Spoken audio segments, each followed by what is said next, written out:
Kwa mwili wa Winifred Ndube Bwire ama Winifred Bwire Ndube. Mwili unawasili pale polepole kwa njia ya taratibu.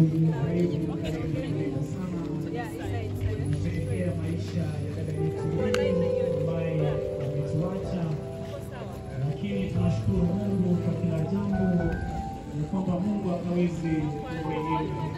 Kwa hivyo tunasimama sana ndani ya moyo wangu. Hapa jana tukienda kugerea hapa ilikuwa nafanya wayari kidogo, wamefungua na wajawa kurudisha. Nimeamua nikuje na hivi Kijana husika iweze kutupa wimbo ambao utaambatana na mwili ukiletwa hapa, kuleta ule utakatifu ili Roho Mtakatifu aweze kushuka katika maisha ya tunaweza kutupa wimbo ama sehemu ile husika kutupa wimbo ambao utaleta mwili hapa. Kikosi cha Holera Primary School sijui kama kiko tayari, pamoja na yule mwanafunzi ambaye alikuwa ametengeneza shairi la kumsifu Winnie. Tutapata nusu ya dakika uweze kuongea shairi lako. Mama mzazi wa yule mtoto ambaye alikuwa ametengeneza shairi la kumsifu Winnie, yaani kwa kutoka wimbo unaweza kueleza wimbo unapowapa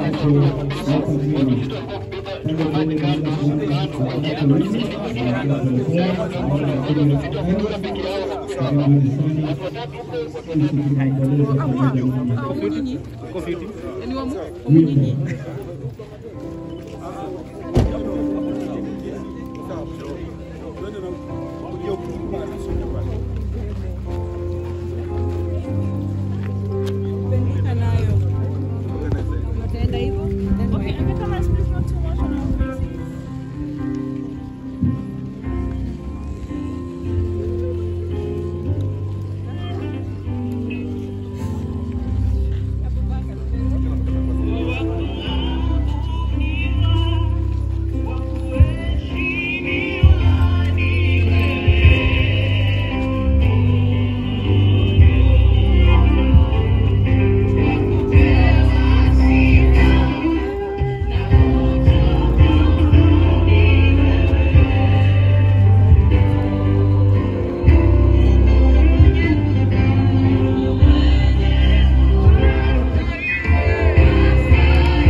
Unaingia polepole,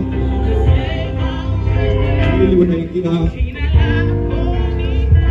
kwa polepole pamoja na wenzake, polepole pamoja na wenzake.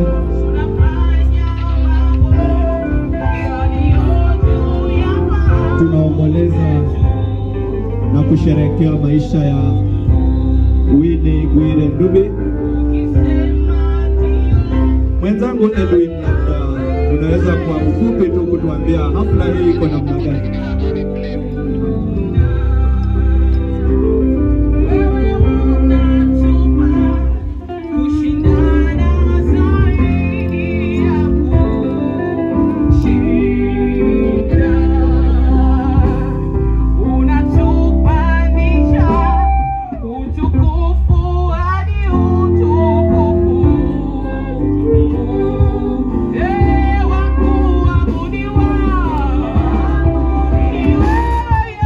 Asante sana.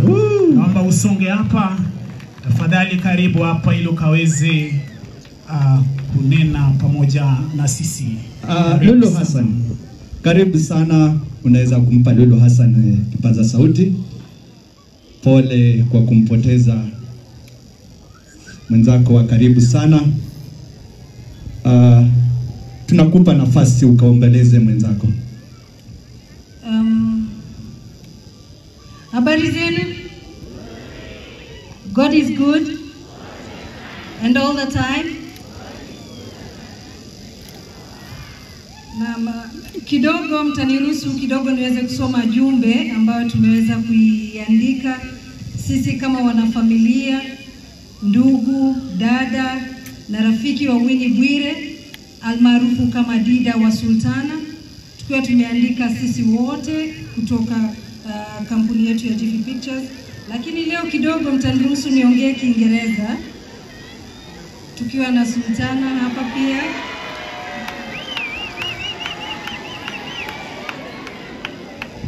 Naomba nimongelee Dida kidogo. Tumekuruhusu dada yangu. Tumekuruhusu.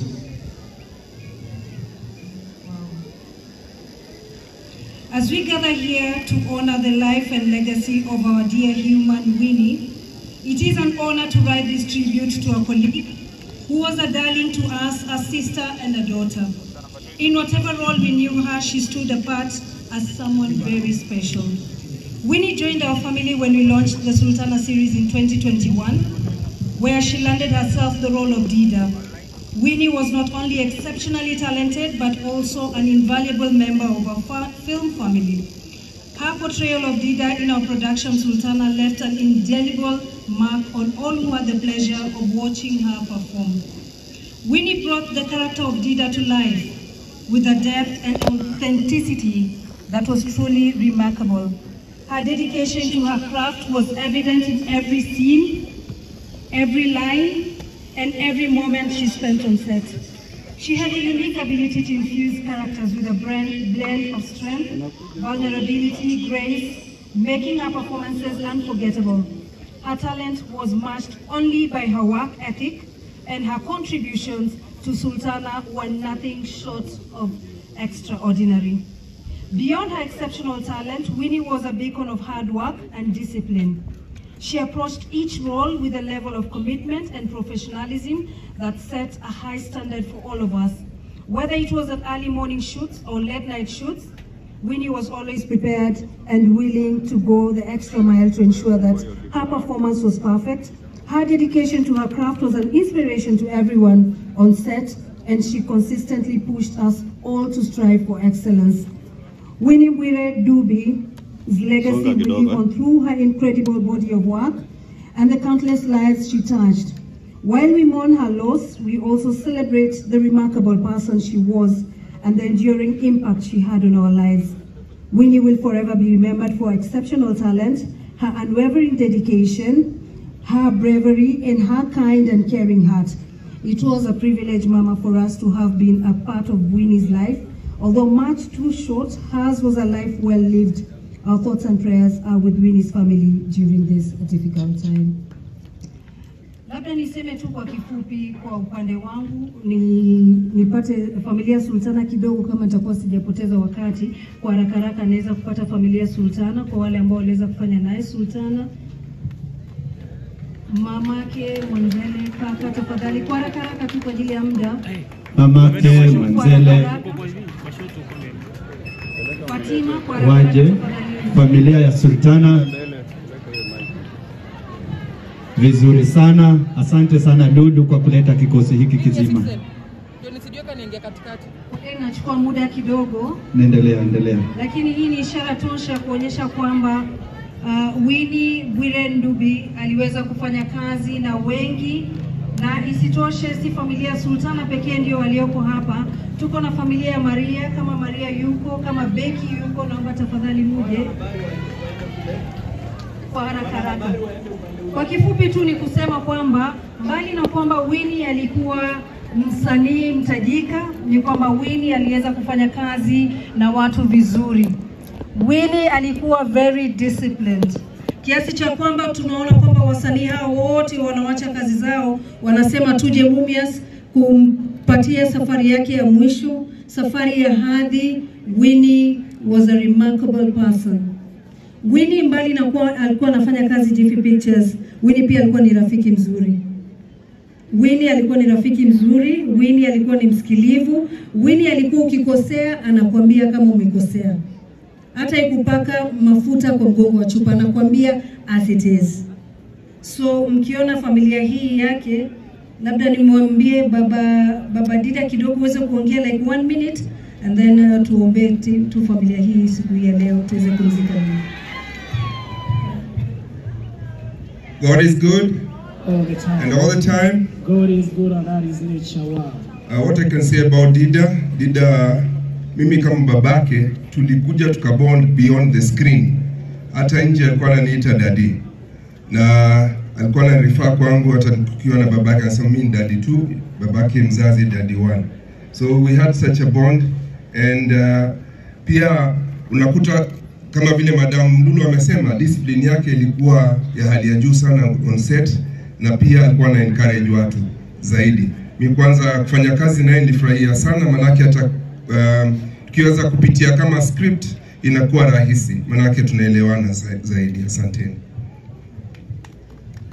Na hiki ndio kikosi ambacho wengine waliweza kufanya naye. Lakini mama, labda nikueleze kwa kifupi tu. I know time is running out. I'm so sorry, but then again I'd like to introduce somebody who is very special to our team. Najua sijamwambia kwamba nitamuintroduce, but he is the person mwenye aliniambia, he broke the news to me. Akiniambia, "Mom, Dida hayuko sawa. Dida ni mgonjwa. Tutafanyaje?" So we sat down with him, nikamwambia lazima kazi iendelee, atafanya tu. There's no way tutasema kwa ajili Winnie ni mgonjwa abaki kando tutafute mtu mwingine wa kumreplace. Hiyo ingekuwa si binadamu, si ndio? Now let me welcome Martin. Martin ndio yeye ameweza kufanya kazi naye kabisa. Ameweza kumwangalia wakati Winnie anatoka kwa chemotherapy, anarudi back on set on the same day. Si kitu cha rahisi. Si kitu cha rahisi kabisa, lakini ni yule mwanamke ambaye alikuwa amesema kwamba anaweza, atafanya. Na alipenda maisha. Alijua kwamba mimi nitaishi. Lakini sisi tunapanga yetu na Mungu anapanga yake, si ndio? Na Martin ndio huyu aliweza kufanya kazi kidogo, if you don't mind. Martin alikuwa mtu wa karibu sana kwa set na Winnie, akiniambia kwamba madam, Winnie leo amelemewa, twende slow. Tukihitaji vipindi Sultana ni daily, anasema leo twende slow manake Winnie leo hata tuboa kidogo. Tumpatie siku nyingine ya pili. So maybe you can say something kwa mama pia. Hi, praise God. Bwana Yesu asifiwe. Naitwa Martin Monene Micheni. Mimi ndo nilikuwa production manager wa Winnie. And I usually don't say much, but for this I will say something. Winnie, and I know I have a few individuals there wale wamework na Winnie, and you can tell for free Winnie was so disciplined. She was a timekeeper, and time management ya Winnie ilikuwa close to perfect. Kwa wasanii wenzangu wale tumefanya kama production managers, I know a few of you can attest to this, that ukipata a few individuals wale kidogo hawajui kucheza na time, they don't know how to plan their time, they're not disciplined on set, trust me, itakuwa ngumu sana ku run project. But with Winnie it was so flawless. Na sisemi kwa sababu ni Winnie, no, I will tell you for free. Winnie was so disciplined. And Regina, umework kama project manager.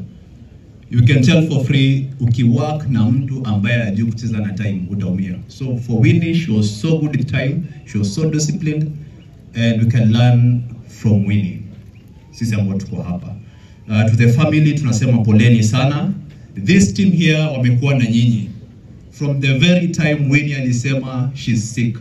Wamesimama na nyinyi, and they can tell you for free. Even going forward, the family, count these people as your people. You have the best team, you have the best family here, and they will always support you, will always stand with you. So thank you so much. God bless you. Tuko na nyinyi kwa hii safari, tuzidi pamoja. Thank you so much.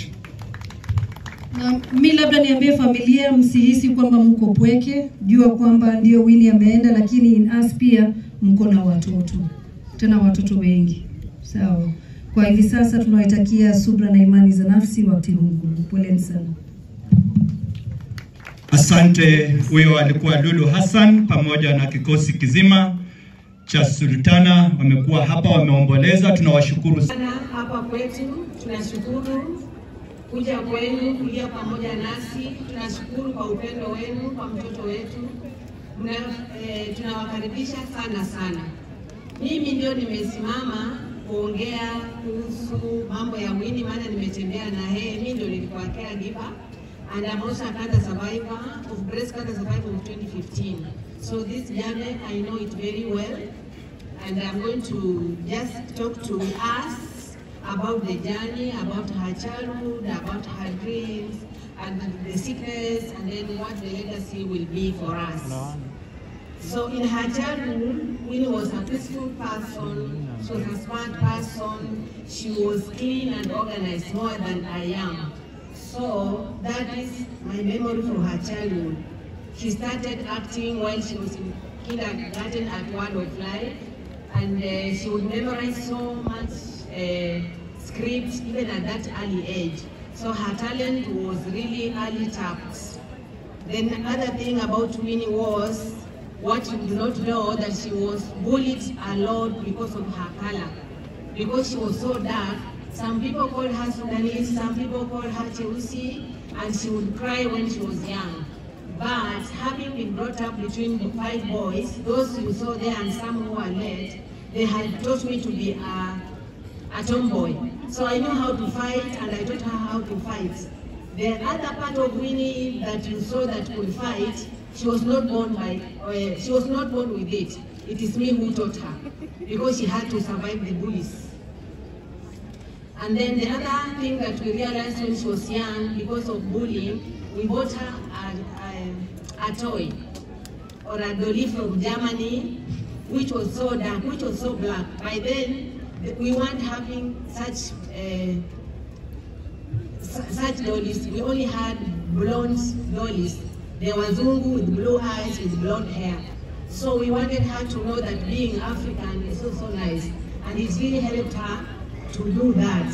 Because out of that, she became confident in her skin.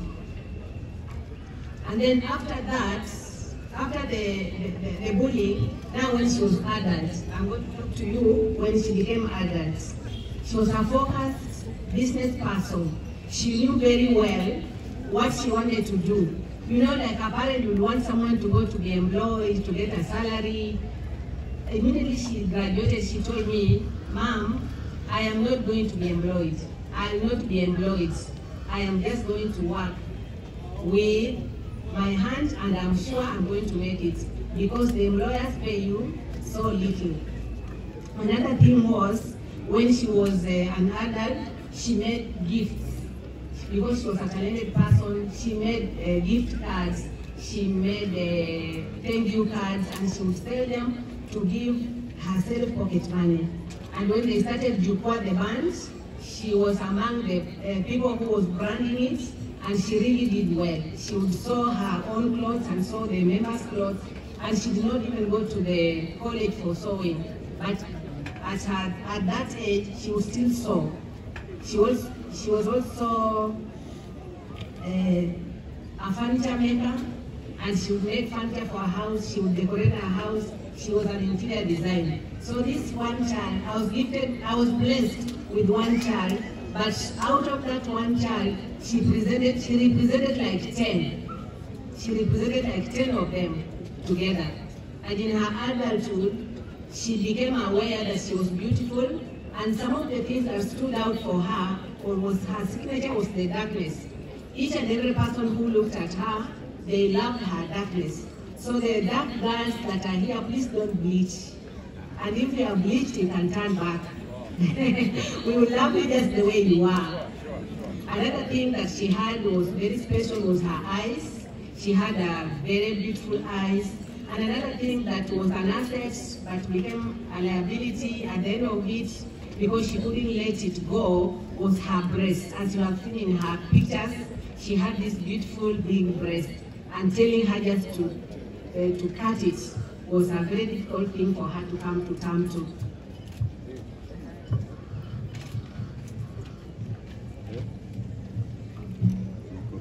So as Winnie was a performing artist, she loved, in her dream, she wanted to become a star. So all along she worked, even with the band, she told them, let us not chase the fame, let the fame chase us. So they just presented themselves, they would present themselves as a professional band. Can you imagine presenting yourself as a professional band? By then people want to become stars.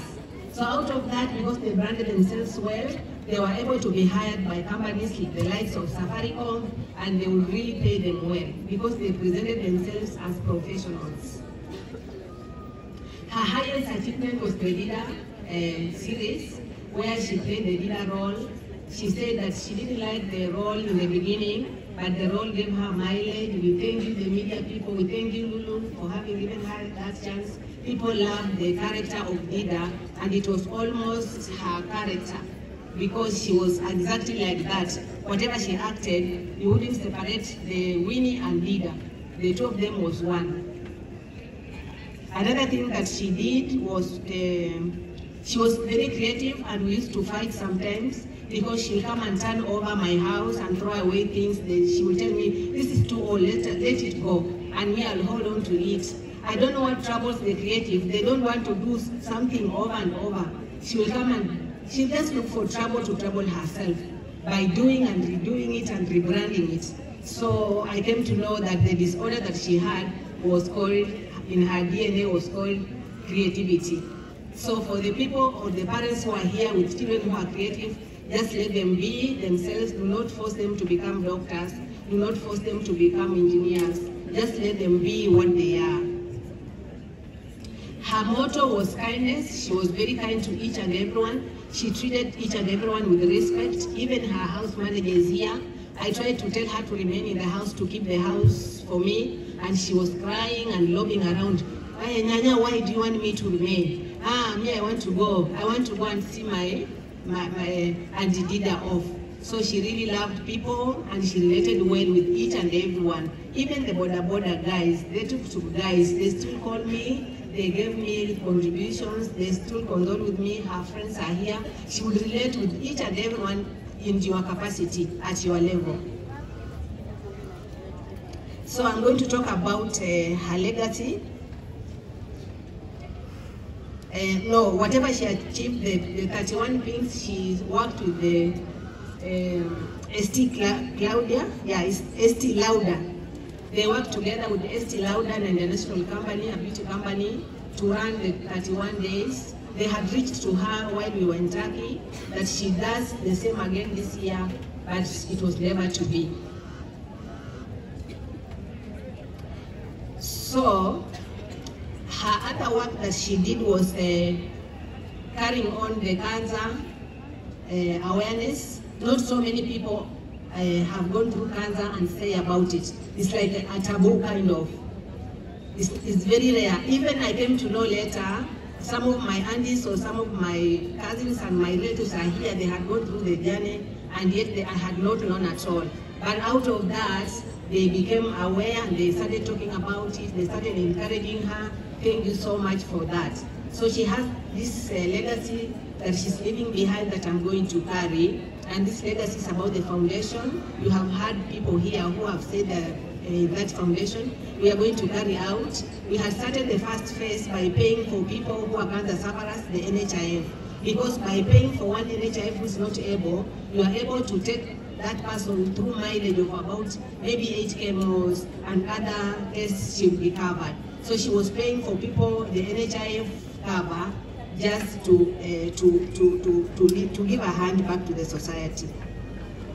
So she had started a documentary for taking care of the cancer patients. We were to make awareness, the family members, the caretakers, what it takes to be a caretaker. As for me now, I have been a caretaker, and I have been a cancer survivor. So I know that journey very well, and I'm going to carry out that legacy. We are going to complete the work that she has started, hand in hand with the people of the foundation. I'll be there for you fully, because I understand the journey as a caretaker, and I understand the journey as a survivor.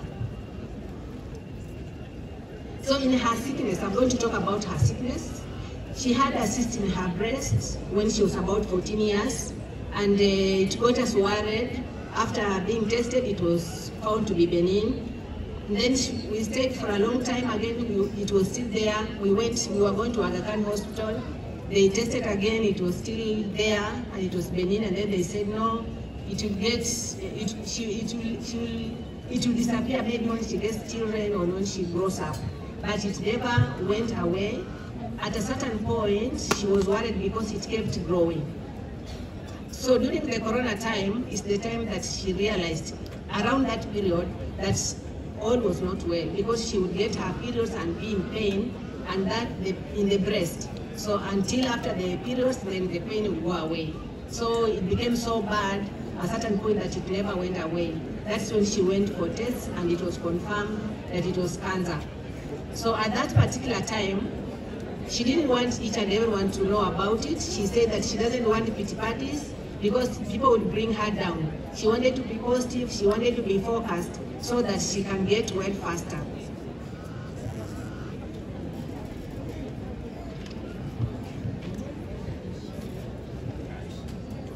So she became public about the same thing after about 1 year, and that's when you people knew. What you did not know, that she had been suffering for a long time. So she started her treatment at the Coast General Cancer Center, where we have facilities nowadays. She did 8 rounds of chemo. Thereafter, she was put on oral therapy for about 6 rounds, and nothing much changed. So that's when we came to you people, telling you that we want you people to support us. We want you to work with us, and you were really helpful. You came through for us, and you enabled us to go to Turkey, where we were given treatment. She got 9 rounds of chemo again, and then she was still put on oral therapy because cancer had not cleared in every part of her body. By the time we went to Turkey, it was in brain, it was in the both breasts, it was in her lymph nodes, it was in the lungs, it was in the stomach. So after the treatment in Turkey, it had cleared from the lungs, it had cleared from the stomach, and the brain. They did what is this, cyber knife. So it kept it under control. But the other parts, when we came back, it started growing again, and then it forced us to go back. So on the 3rd month while we were here, because we had worked out the cost of being there and coming back, the cost of coming back was lesser than the cost of staying over. That's why we came back. So she deteriorated in the 3rd month, and that is when she did her last video that you people came through for us, and we were able to go back immediately.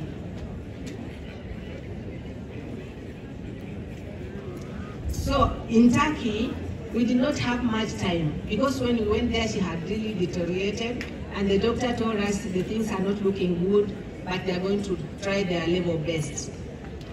So in that time, because I was working with her, I was encouraging her, I was a cancer survivor, I trusted God, I believe in God, and I trusted that God was going to heal her. So while we were waiting for the treatment, she told me this one thing, that, Mom, I have had a conversation with God. Then I said, what kind of conversation? She said, I have asked God that if He knows that I'm going to die, let me just die now.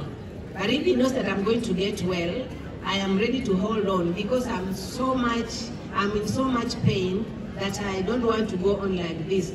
But then if I'm going to go through the pain and still die, I would rather die just now. That was the second last day that she told me that. So on the following day, she wasn't talking. On the 3rd day, she passed. So I have said about the foundation, my call of legacy. I'll continue to do that. Her work, I'll carry it on. I have a few concerns about cancer. Being a cancer survivor, I have known, I have seen, we have walked that journey. There are concerns that are bothering me here. One of them is, we wait until we get sick. We are not creating awareness. So I would want us or the government to put emphasis on the awareness as opposed to the treatment. And then another thing, while we were sick, while we were sick and we were visiting public hospitals, there are these concerns that I observed. The relationship between the doctor and the cancer patient is not there. How? Because one doctor is attending to 16 to 20 people a day, meaning that when you go there, you will not have a continuity of relationship with your doctor. So every time we went to see the doctor, they asked Winnie, or which treatment were you given? Because they have so many files waiting on their desk, they are not even able to go through it. So they depended on what Winnie told them. I have had maybe 8 rounds of cycle of this and this. Then I was asking myself, what about the people who do not know what they were treated on? What about the people who do not know how to read or how to write? So what will the doctor do? But then, that was that. Apart from that, these very doctors have private clinics. So imagine a doctor coming in at 8 and leaving at 2 to go to their private hospital and handling 16 to 20 people. What kind of service would you expect out of such a service? It means there's a disconnect. So my solution there is, let the government pay the doctors well, and let the government ban the doctors from having private clinics while they're still working. Of whom are they working for? It is us. Why are they getting our money and not giving us the best? And the government is aware, the government sees it. So this place where we go for treatment is the place they get their patients to go to their private hospitals, those who can afford it. And it's not a good thing. Those are the things that the foundation will have to address in regard with the government in relation with how cancer patients are treated. Another thing that I want all of us to be aware of is the process that we farm with. Because we farm with these fertilizers, some of the fertilizers have been banned in other countries, and yet we are using them here. Then after the harvest, there's this preservation process that they do. They have some chemicals they put in the food, and this food ends in our body. So if the system is compromised, for sure, I can assure you, you are a candidate of that disease. You might be well now, even the farmers who are here, you are well, you don't know what will become of you in 5 years' time. You don't know what will become of your daughter, because the food that you produce, you don't eat the whole of it, you go and sell. The people who are trading in the business of food, the chemicals that you are using to preserve the food, know that it is ending somewhere. It might not be your daughter, it could be your daughter's maybe child. So these things we have to be aware, all of us. We have to start working hand in hand. It is something that is so bad. You people, if you have never gone to a cancer place, just go and visit and see how many people are there. And that will be only one place. So I am sure that this will be addressed. And finally, I'm talking about the people who are given the mandate to take care of the processes. The people like caves and those kinds, just to see that the production of food, the storage of food is done in a proper manner that will not destroy lives. So memories. I want to remember Winnie as a very creative girl. I want to remember her as a very positive person. I want to remember her as a very strong-willed woman. Whatever she went through, I could not have gone through it myself, because my process took so short. The cancer that I had was discovered in the first stage. So the treatment really took very short. And look at Winnie, it was discovered when it was late. She started the treatment when it was late, and it took 3 whole years and took her life away. So please, please, please be aware of yourself, be cautious, and stay healthy.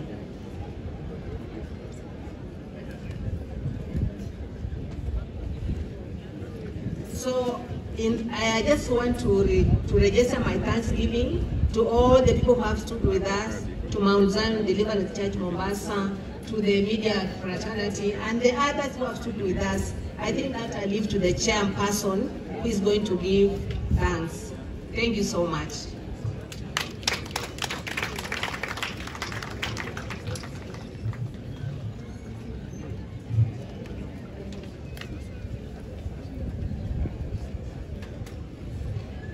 Thank you, my dear wife, Stella. I want to break the protocol briefly. During the early program, there was a slot for friends. I have a special friend whose name was called out, but he was not here. This special friend is the last person I spoke with Winnie in the night, just a few hours before she passed on. So I want to call my special friend, Wilfred Oluga, to come and say a word, then I'll take over from there. Wilfred, please.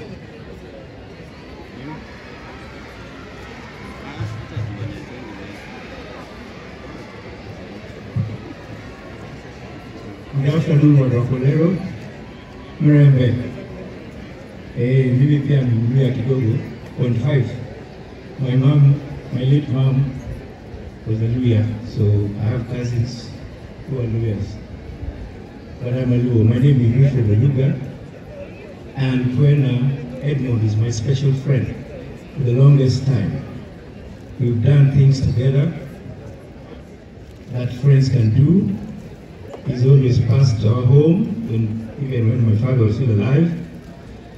And we appreciate him, we love him, we love Mama Winnie Hapa, and everybody else who was close to Winnie. It's quite unfortunate that Winnie had to go at a very early age, but that's the will of God and we can't fight that.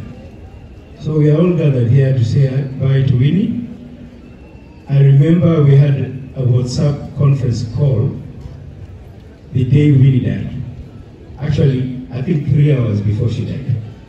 And when I was talking to the mom in Istanbul, Turkey, I told her, take the phone to Winnie. And the mom said, I doubt if Winnie will be able to speak. But I told her, just take the phone all the same. Let's try. So Winnie actually picked. And I told Winnie, are you going to fight for us? She said, yes, Uncle, I'll fight. Little did we know that was maybe the last words she said before she passed on. So for me, this is sorrowful, and I urge the family, immediate and at large, to take heart. These things happen. That's the only road that all of us will go through. Unless somebody wants to tell me that they leave this place alive, I doubt that will happen. Thank you for giving me the opportunity to say these few words. My brother Edmond, stay strong. These things happen. Thank you very much.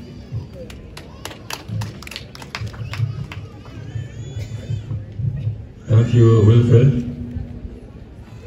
Let me take this opportunity to welcome everybody here and to thank all those who stood with us during Winnie's very painful journey as a cancer patient.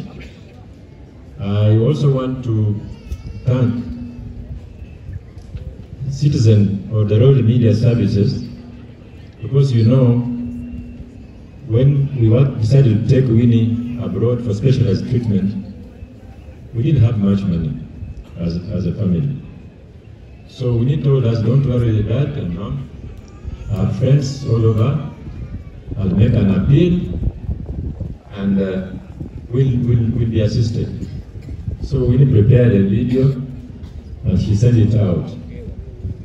We were able to raise enough money to start treatment, so we flew her to Turkey with the mother as a caregiver.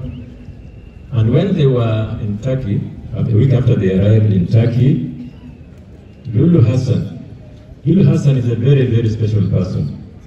She took advantage of her program, Shajara, and said she was going to use that program to make an appeal on our behalf. And indeed, Lulu, maybe you don't know, after that program, we were able to raise enough money for Winnie to be treated and to pay rent in Turkey, to pay for medicines, thanks to Lulu's effort. So I just want to thank the entire royal media, because when Winnie died, that morning I called Lulu and I told her, Lulu, Winnie has left us. She said, what? I said, yeah, she has gone. She asked me, can I tell Rashid, her husband? I said, please tell him, because it's fine, she's gone, there's nothing to hide. So when she told Rashid that Winnie had died, and I think Rashid asked her to ask me, is it okay if they tell their boss? And I told him, yeah, there's no harm, it has already happened, so go ahead. And I can tell you, those who were near the TV at that time, within half an hour, Winnie was already trending on Citizen TV. The whole world knew Winnie had passed. Thank you very much, Lulu, and the entire Citizen TV group. I also want to thank Winnie's friends all over the place. When Winnie made her final appeal this second time around, people were sending in 1 shilling, 2 shillings. They called it Haba na Haba. Through that Haba na Haba, we were again able, plus what we had as a family, to take Winnie back to Turkey. But she was never to come back alive. Her mother has already said much about Winnie, but Winnie was a very special person. I've never seen a human being so talented like Winnie. Winnie was a tailor. I didn't know that she should make dresses, but when they formed that band, Jukwa, the band, they used to wear 1 uniform per day. So they'd come back, her, Vicky and Julie, come back at night from their gig, and Winnie had a sewing machine. So the whole night, her bedroom was next to ours. We couldn't sleep because the machine was running. She was making dresses for all the 3 of them. When we would leave to go to work, they are sleeping. When you come in the evening, they have gone to work.